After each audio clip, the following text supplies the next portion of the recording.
Lasmidi, tulung balekno gelangku. Lasmidi, yen ora kok balekke gelangku, arep tak tumpes entek sak keluargamu. Tak enteni sok malam Jumat Kliwon yo, balekke gelangku. Selehno ning patok kuburanku. Awas. Krungu swara sing gegrisi iku. Saiso-isone Lasmidi lambene dremimil maca-maca ayat suci. Mulai Fatihah. Bismillahirrahmanirrahim. Alhamdulillahi rabbil alamin. Ar-Rahmanir-Rahim. Maliki yaumiddin. Iyyaka na'budu wa iyyaka nasta'in. Ihdinas siratal mustaqim. Siratal ladzina an'amta 'alaihim ghairil maghdubi 'alaihim waladdallin. Amin. Qul huwallahu ahad. Allahus samad. Lam yalid wa lam yulad. Walam yakul lahu kufuwan ahad. Pas Lasmidi rampung ngucap walam yakul lahu kufuwan ahad, suara alus sing medeni iku mau lirih pamitan setengah sambat. Panas. Iyo, di Lasmidi aku ngaku kalah. Hawane panas. Lasmidi, tak tunggu janjimu yo, mbaleke gelangku suk malam Jumat Kliwon. Hihihi.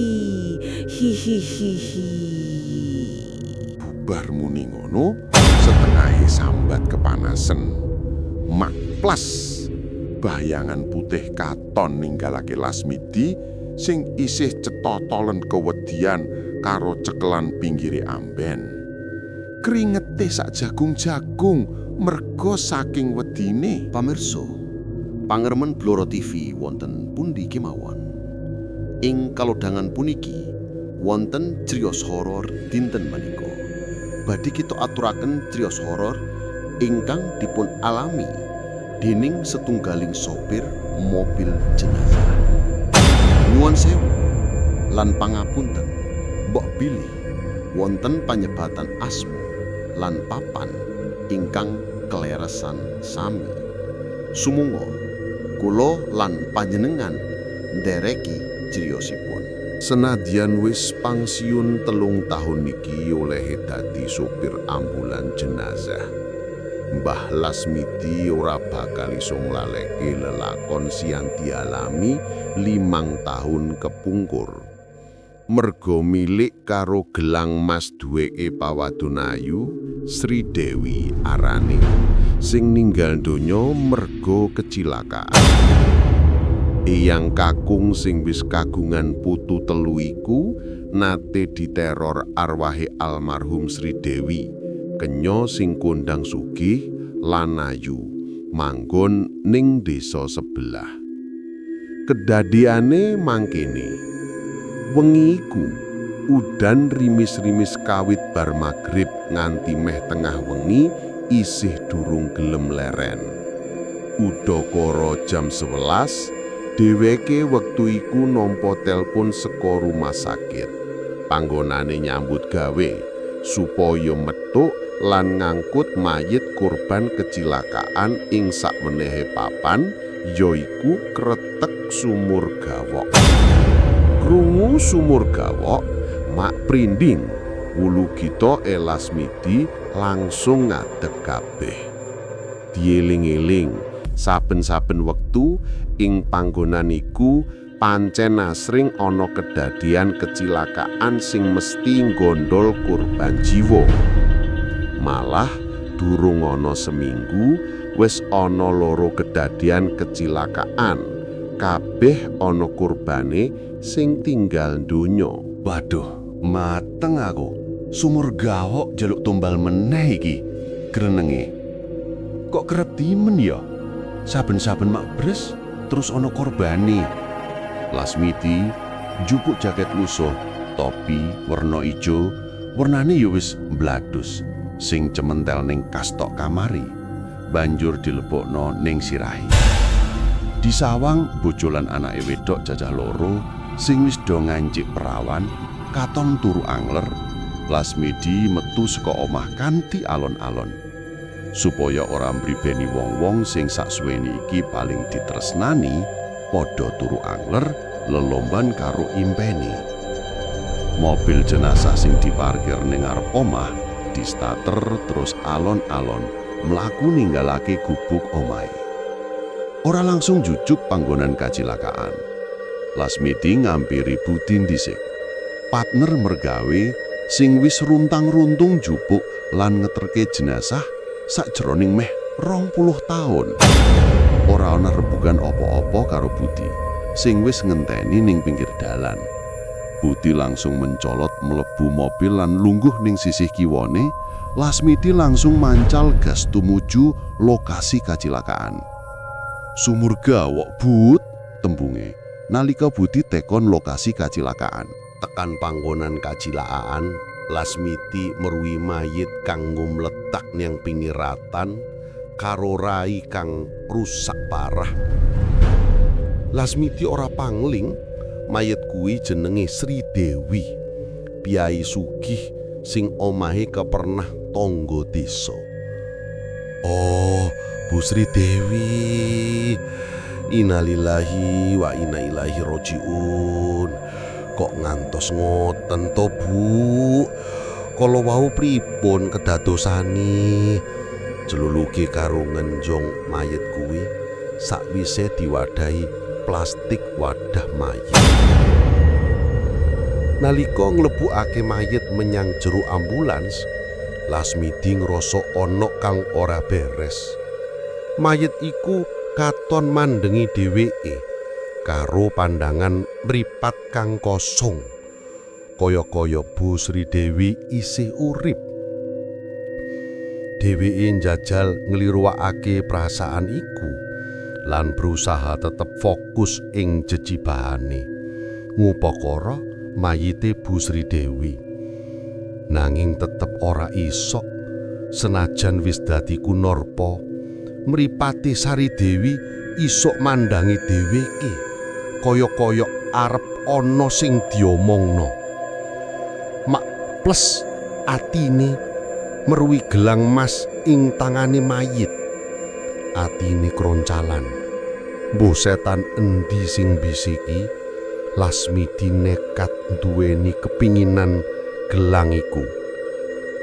Sakwise tolah-toleh ngiwenengen ora ana pawongan sing mangerteni, dene kancane Budi dhewe uwet sibuk ning ngarep panggonan setir. Wah, aman batine. Gelang emas sing kira-kira bobote iso nganti 20 gram iku dilolos saka tangane mayit, banjur dilebokno sak celana. Lumayan kena nggo nambahi ragat gawe empyak pawon, grenenge Lasmidi. Budi ngenteni nyupiri mobil jenazah. Dene Lasmidi mung tenger-tenger ning sebelahe. Sakjroning perjalanan, Lasmidi wiwit ngrasakake bab-bab kang aneh. Ambulan krasa adem banget, senajan AC-ne ora murup. Dheweke uga krungu swara-swara aneh, kaya bisikan lan erangan. Gelangku endi, Lasmidi? Aja kok jupuk lho. Iku mono duweku. Aku tulungi. Aku tulungono Kang Di. Ono swara-swara aneh sing kaya-kaya mbisiki kupingi Lasmidi. Dene Budi kaya-kaya ora ngalami kahanan sing aneh-aneh iku. Tetep menteleng nguwasi dalan lan nyepetakno lakune mobil jenazah tumuju rumah sakit. Nanging ora dene semono, Lasmidi tetep krungu swara-swara aneh kaya-kaya bisikan lan erangan. Sambate pawongan kang nandang sambat loro banget. Nalika tekan ing rumah sakit, Lasmidi karo Budi gancangan medun saka mobil jenazah. Saperlu nyerahake mayit marang petugas. Nanging kekarone trataban nalika buka pintu mobil mburi, meruhi mayit sing maune dilebokake ning kantong mayit jebul wis ana sakjabani kantong mayit meneh. Kamangka kekarone yakin menawa wis nglebokake karo bener. Mung batin. Terus sing ngetokake layon kok jerone kantong mayit sapa? Apa ya ana mayit kok iso metu dhewe saka kantong mayit? Budi ngingeti Lasmidi, kaya-kaya ora percaya karo kahanan iku. Dene Lasmidi mung kami tenggengen, ora ngucap apa-apa merga keweden nalika nyawang mayit sing kelakon metu saka njabane kantong mayit iku. Disawang malah mentelengi dheweke kanthi mata tajem.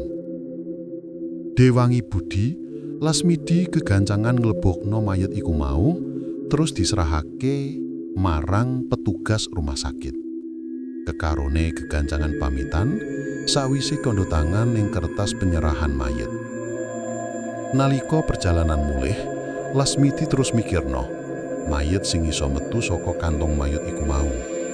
Sedelo-sedelo tangane ngrayangi sak celana kanggo mestekno menawa gelang duweke mayit sing mentas diserahno petugas rumah sakit iku mau mak grenjel. Isih aman. Tekan omah mobil diumbah lan perangkat dipernah-pernahno jebul kesaru suwarane adzan subuh. Bubar kuwi Lasmidi mergo awak lumrah terus ngluntung buka mapan turu ning kamar. Dene bojo karo anak-anake wedok wis umpyek ana pawon. Mergo karipan semengi utuh nganti para esok ngurusi mayit Sri Dewi, Lasmidi kelakon turu kepati. Lan ning kene wiwitan ana teror arwahe Sri Dewi njaluk balik gelang sing dilorot Lasmidi saka tangane. Setengah ngimpi ya setengah nyata, rumangsane Lasmidi, Sri Dewi marani dheweke sing lagi tenguk-tenguk ning emperan wae omah. Diucek-ucek miyupate disawang, katon pasuryane Sri Dewi pucet nganggo klambi sarwa putih. Barang diwasakno, arwah iku mau jebul ora mancik lemah babar blas. Wah, iki bangsa demit iki mesti Lasmidi batin. Hoi, hihi, Lasmidi, endi gelangku, balekno gelangku, hihi. Suarane arwah Sri Dewi nyaring mebrik-breki kuping. Bareng iku lamat-lamat saka kadoan keprungu swara asu baung sing marai swasana lan kahanan sangsaya medeni. Aku ora reti gelangmu. Tenan, gelang apa? Mosok aku wong lanang ngarep nganggo gelang. Lasmidi semaur karo keweden lan tangan karo sikil ngewel.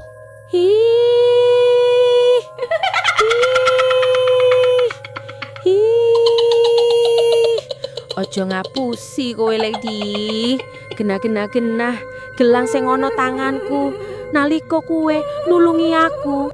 Kok jupuk, kok isi orang ngaku. Endi? Balekno. Nek ora bakal tak tumpes kowe sak bojo karo anak-anakmu. Ayo balekno.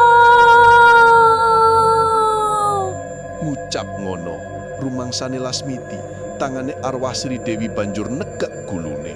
Saknalika Lasmidi bengok-bengok karo sikile kroncalan, tangane serawehan, krungu bapake sing lagi turu, bengok-bengok Fitri sing nembe ngewangi simboke asa-asa ning pawon, gancakan blayu ning kamar. Pak, Bapak, patangi, ngimpi opo kok kaya keweden banget ngene? Fitri hoyak-hoyak sikili Lasmidi. Pak, tangi, nyebut asmane Gusti Allah. Bapak ngimpi nopo kok kadosi keweden saestu? Mak cegegal Lasmidi tangi, banjur plengaan ngiwa tengen, goleki wujudane Sri Dewi sing mentas, nekek gulune, kaya-kaya ngalep patine. Astagfirullahaladzim, Gusti Allah nyuwun ngapura. Jebul ngimpi to aku iki mau, Nduk. Suarane lirih karo grayang-grayang sak celono, kuatir gelang emas sing dicupuk saka tangan jenazah Sri Dewi nalika arep ngangkut jenazah iku digawa rumah sakit. Nggih, bapak ngimpi niki wau, malah kepara nglindur. Mila menawi badhe sare sak saged-saged ndonga, Pak, kersane boten ngimpi awon. Pituture Fitri, anak wedok. Karo ninggalno kamar, sakwise gawakno banyu putih kanggo Lasmidi, yo bapakne. Dino ganti dino, ora ana kedadian aneh sing dialami Lasmidi. Bengi iku, malam Jumat Kliwon, ngeplasi 40 dinane Sri Dewi sing tilar donya merga kecelakaan ning jembatan Sumur Gawok. Lasmidi ngayahi jejibahan, ngeterno layon saka rumah sakit sing kudu digawa ning daerah Gombong, Kebumen. Kebeneran, waktu iku Budi pasangan nyambut gawe ora iso ngancani merga ana perlu nekani ngantenan ning Gombong. Mula kepaksa Lasmidi nyopiri ambulan gawa jenazah dhewean. Gak apa-apa, kok sakwise mayit tak terke ning Gombong, baline Budi tak jak bareng. Ngono Lasmidi grenengan. Mobil jenazah dilakokno alon-alon nuju jurusan Purwodadi. Dheweke duwe ancas, mengko sakwise tekan Purwodadi, arep nenggok ngiwa metu Jati, tembus Kopeng terus Magelang, bablas Purworejo, terus mengulon bakal tekan Gombong. Duwe karep nerabas supaya nyingkat wektu lan enggal tekan Gombong, sing sesuai karo alamat surat layon saka rumah sakit. Ora ana kedadian aneh-aneh sing dialami Lasmidi nalika perjalanan tekan Purwodadi. Kabeh lancar. Tekan alun-alun Purwodadi mobil jenazah digeblasno ngulon, tekan Gubuk belok kiri arah Solotigo. Nah, iki nalika tekan dalan tengah alas Gung Liwang-liwung, Lasmidi mulai merosok ana kahanan sing ora beres. AC mobil krasa anyep banget, senajan AC ora dimekakno. Ora ngerti bus kondi asal usule, mak benduduk. Ngerti-ngerti wis ana wewujudan Sri Dewi lungguh ning sisih kiwa anggone nyopir. Lasmidi mulai mikir sing ora karu-karuan. Dilirik keton prahupane Sri Dewi pucet kaya kapuk. Sandaran sing dienggo plek jiplek nalika nemoni dheweke ing alame pangimpen 40 dina kepungkur. Ora kepengin ngalami kecelakaan merga kewedal. Mobil jenazah banjur diingirno, mandik jegrek karo mesin tetep urip. Lasmidi nyoba nyawang pawongan sing ana ning sebelah sopir kuwi. Jebul sawenehe pawongan sing membo-membo wujud Sri Dewi iku mau, kok menteleng katon mandengi dheweke. Mripate katon mendelik mangin pandangan mripat iku mau kang kosong. Ora let suwe, krungu swara wong wadon guyu bekikan kaya swara Kunti. Lasmidi ora pangleng to karo aku. Endi, mbok balikke ora gelangku. Yen awakmu panggah ora ngaku menawa wis njupuk gelangku, arep tak teror selawase uripmu. Saiso-isone Lasmidi lambene ndremimil maca-maca ayat suci sing diapaline. Mulai Fatihah, Bismillahirrahmanirrahim. Alhamdulillahi rabbil alamin. Ar-Rahmanir-Rahim. Maliki yaumiddin. Iyyaka na'budu wa iyyaka nasta'in. اهدنا الصراط المستقيم صراط الذين أنعمت عليهم غير المغضوب عليهم ولا الضالين آمين. banjur maca surah An-Nas kaping 3. قل أعوذ برب الناس ملك الناس إله الناس من شر الوسواس الخناس الذي يوسوس في صدور الناس من الجنة والناس. Isih durung mempan arwah gentayangan isih megegeg jungo. Ditambahi maca surah Al-Ikhlas. قل هو الله أحد الله الصمد لم يلد ولم يولد ولم يكن له كفوا أحد.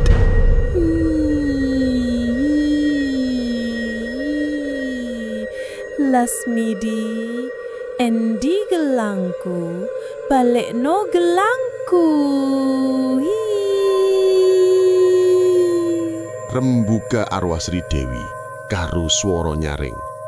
Bareng iku lamat-lamat saka kadohan keprungu swara asu baung sing marahi swasana banget medeni. Pawongan, aku rati gelangmu tenan.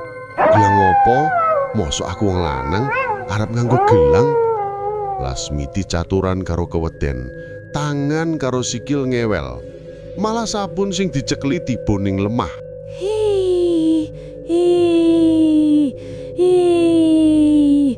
Ojo ngapusi kowe, genah-genah gelang sing ana tanganku nalika kowe nulungi aku kok jupuk, kok isih ora ngaku. Endi? Balekno.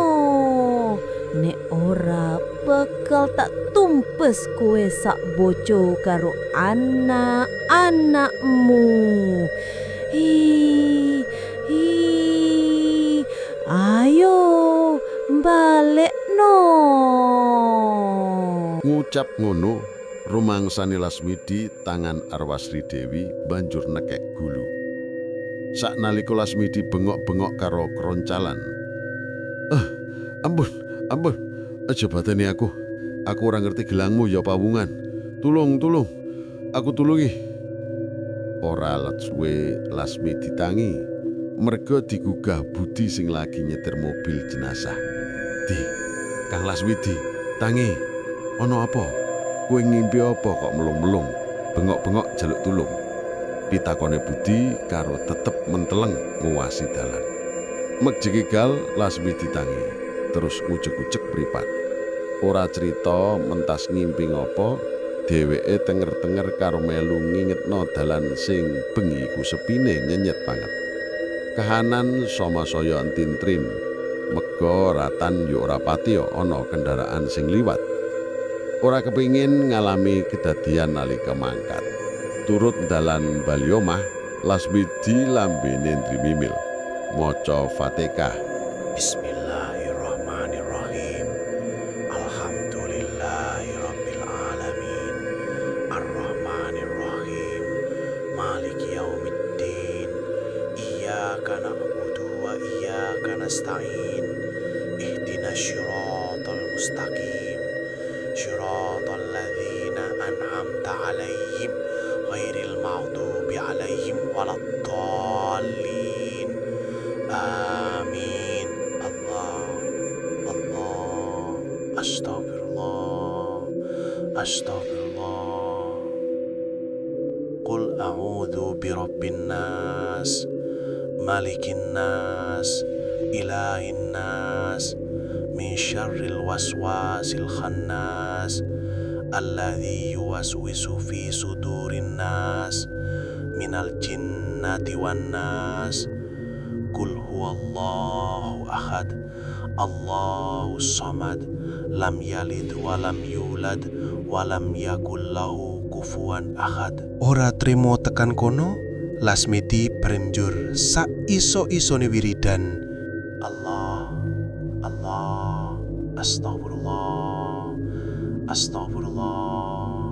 Beres nganti tekan omah, bubar ngeterno Budi, Lasmidi bali omah lan markirno mobil jenazah ning plataran. Adus sarapan terus budal ning omahe Mbah Harjowiryo, dukun misuwur ning desane. Ora lali tuku rokok sukun kretek abang 3 bungkus karmane Mbah Dukun Harjo. Tekan omahe Mbah Karjowiryo, Lasmidi kandha nek njaluk tulak balak supaya ora diganggu arwah jin setan pripayangan. Anu Mbah, mbok kula didamelake syarat. Kersane kula mboten diteror kali arwah gentayangan mawon. Kula kepengin urip tentrem, mboten diuyak-uyak setan. Kandhane Lasmidi karo Dukun Harjowiryo. Lah, kowe di Lasmidi. Lah kowe duwe salah apa? Pernah duwe lelakon apa? Kok nganti dioyak-oyak arwah gentayangan? Jajalah, dieling-eling tumindakmu keri-keri iki.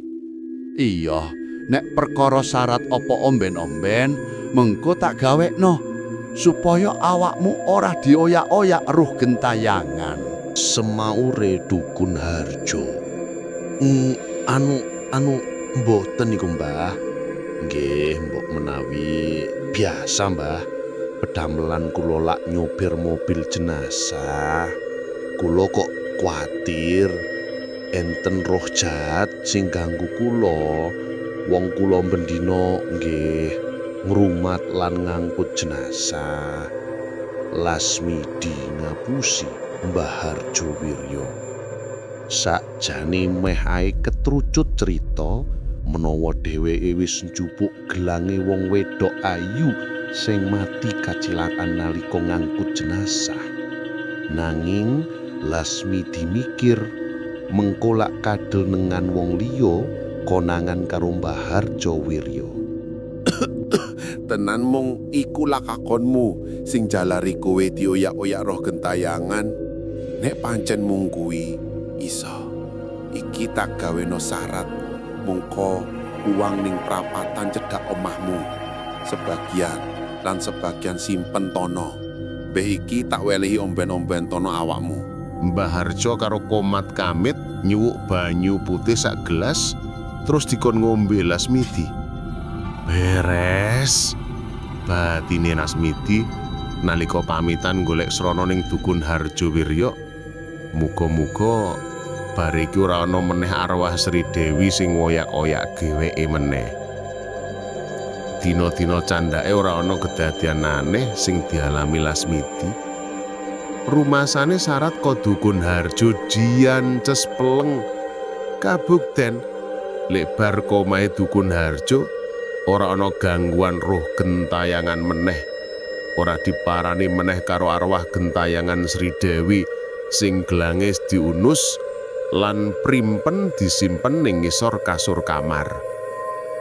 Meneh-meneh ngepasi malam Jumat tunggu omah dhewekan.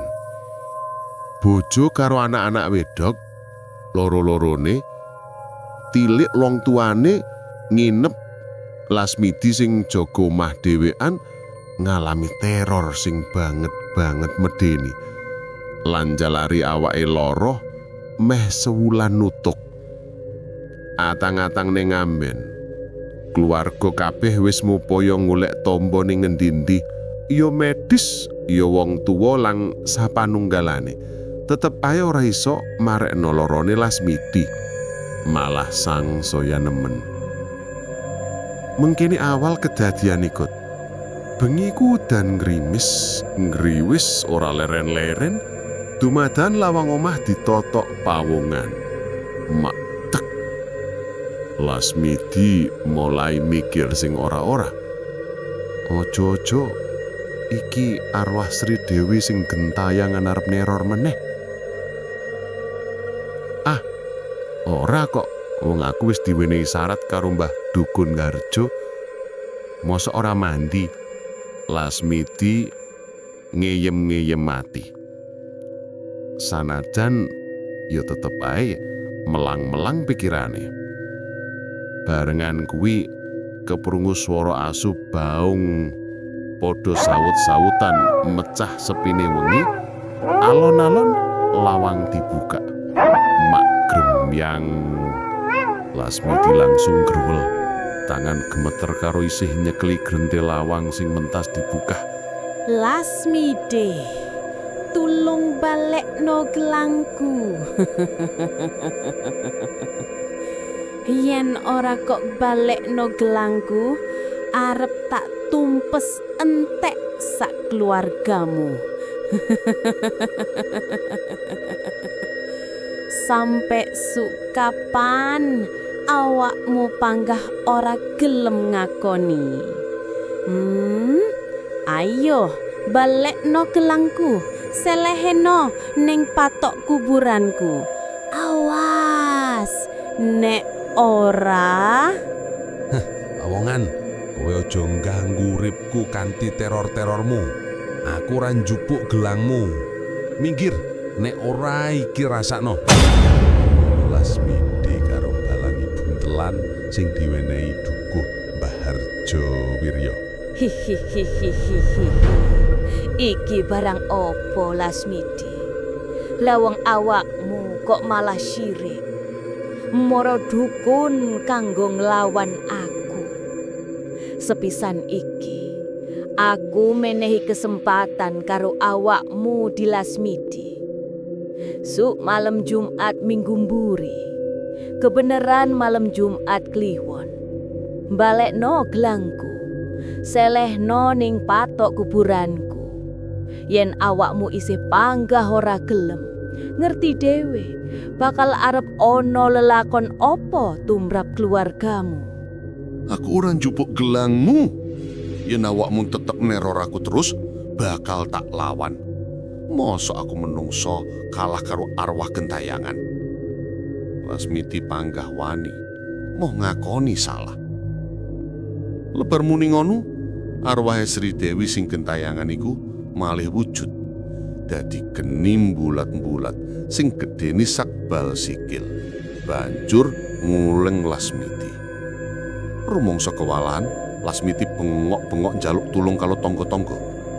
Gumune ora ana setugel-tugel tanggane sing mara aweh pitulungan.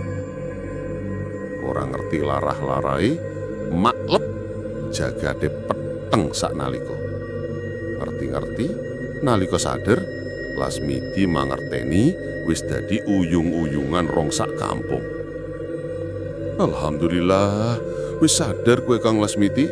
Nyebut maring asmane Gusti Allah ya. Ayo tak tuntun. Astaghfirullahaladzim. Astaghfirullahaladzim. Allah, Allah, nyuwun pangapura ya Allah. Rembuki Mbah Yiripan, wong tua pinter sing dadi panutan wong-wong ing desa. Karo ngaras batuke Lasmidi.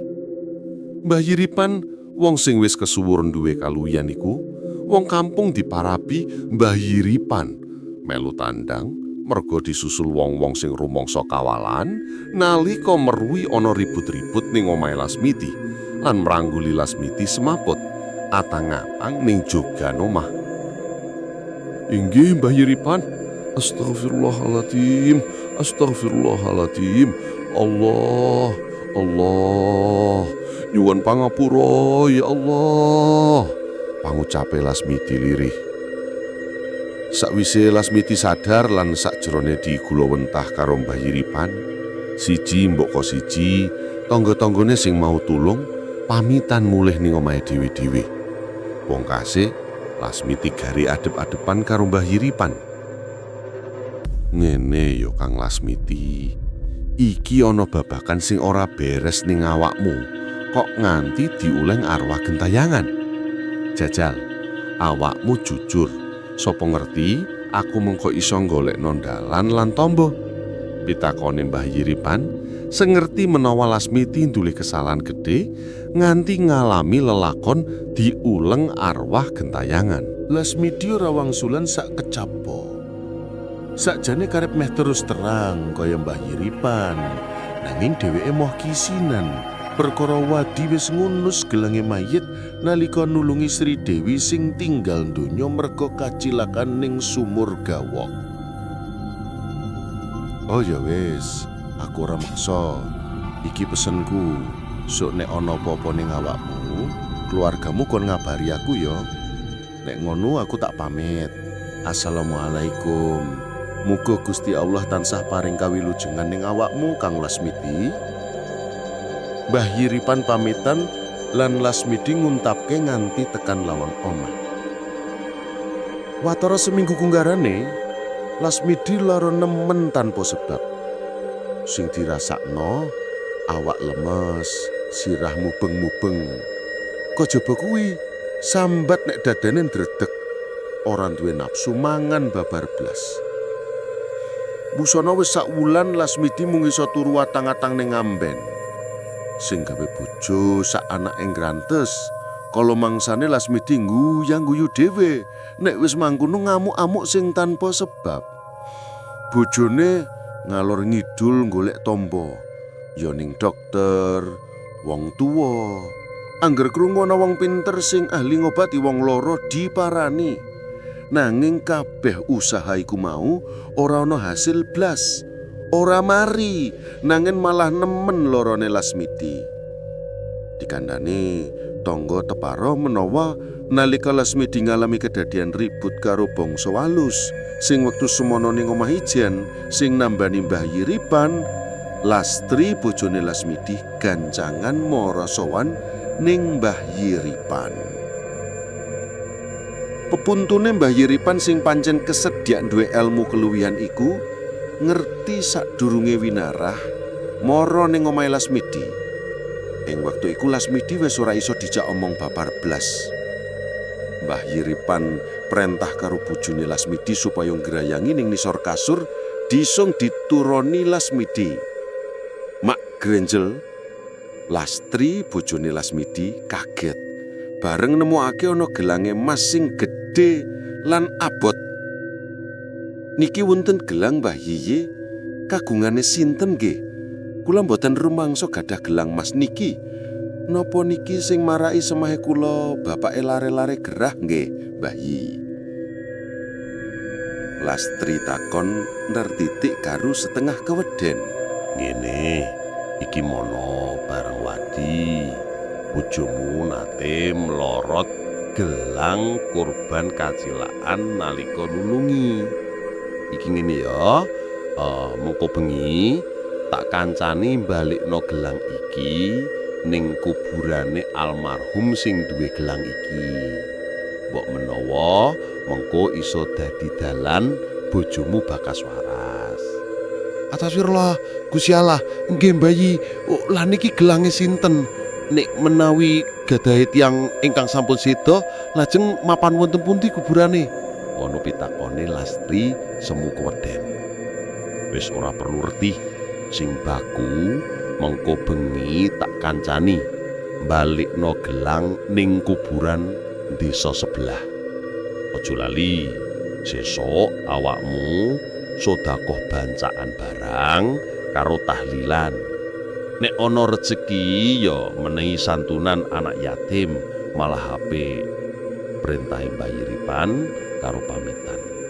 Ing wektu sing wis ditemtokno, bengi-bengi udakara jam 11-an ngiras pantes ngenteni sepi wong, Mbah Yiripan karo Lastri bojone Lasmidi dibaturi anake siji runtung-runtung mara kuburan desa sebelah.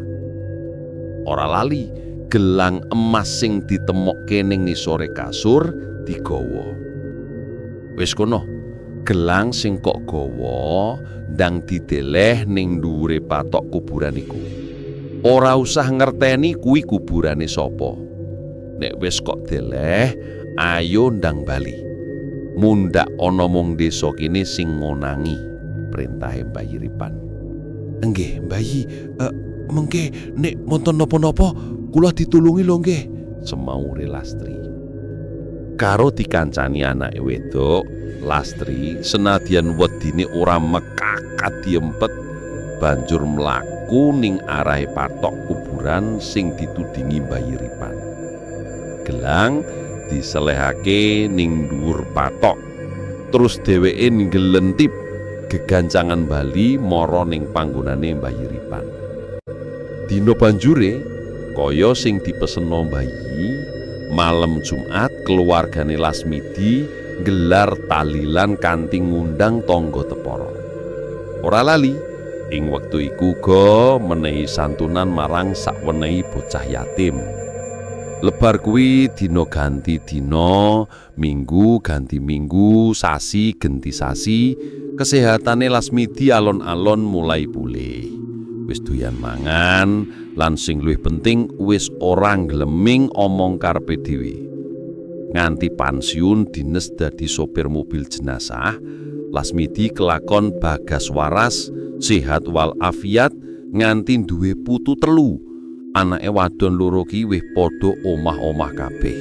Sing barep wis duwe bathi anak loro, dene sing ragil wis duwe bathi 1. Alhamdulillah Gusti, kula tasih diparingi yuswa ingkang panjang, sehat, mila saged nenggani putu-putu kula ingkang sampun cacah 3. Dungane Lasmadi ing sawijining sore nalika dheweke ngendhong putu lanange saka anake ragil sing nembe umur 8. Lirih lan alon Lasmidi mbisiki putune lanange.